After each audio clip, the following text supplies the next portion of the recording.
Kenya sekta y'ekigosori negama Amaariganio y'ekimbere ky'egaali gose safari rally aikiranire okwano Omurai Bw'Ense Dr. William RUTO chingaki kyokoralia ababui nigagokera sekta eyo na kuliira yokobeka enibensemo elio kogenderera kuibasira. And finally, I want to say to the great people of the Republic of Kenya that this is the last safari rally where we will be expending public money to promote it. From next year, this event will be fully funded, fully supported by the private sector.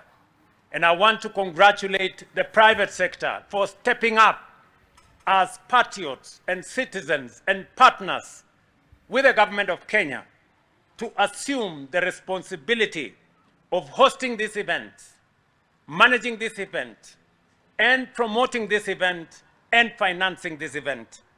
To the private sector, that is true patriotism, so that the resources we have as government, we can use it to promote sports in our schools and in other spheres.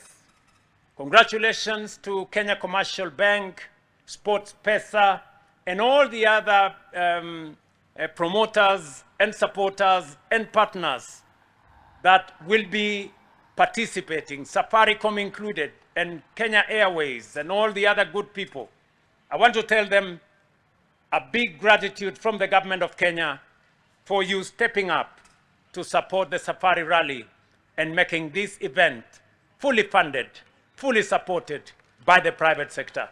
That is what private-public partnership looks like. I must take this opportunity to congratulate every team and crew that took part in this year's rally.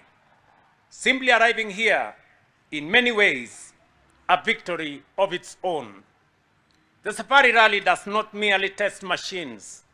It tests resolve, judgment, and the limits of human endurance. To compete on this terrain is to confront one of the greatest challenges in motorsport. And few come here and not be transformed by experience. Every driver, every co-driver, and every team member who lined up at the start leaves with something more than a result.